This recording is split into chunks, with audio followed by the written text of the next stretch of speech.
estão pretendendo mudar o conceito de acordo com tendências do momento, de acordo com a moda, de acordo com modismos. Isso causa um grande problema.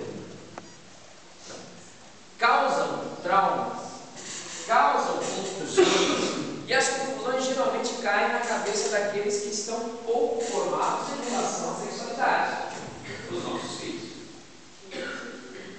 Sexualidade não depende de momento social, de ambiente ou de qualquer interesse. Pelo contrário, todas essas coisas deveriam moldar-se à sexualidade, que é o consenso social, ao consenso de todas as pessoas. E aí nós temos alguns exemplos sobre essa questão. Vamos falar do exemplo da nudez. Nudez pública é ato violento ao pudor. Não é aceita no dia a dia. Mas e a nudez à noite?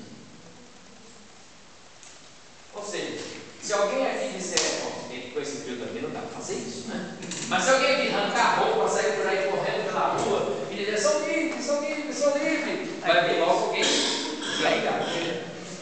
Vai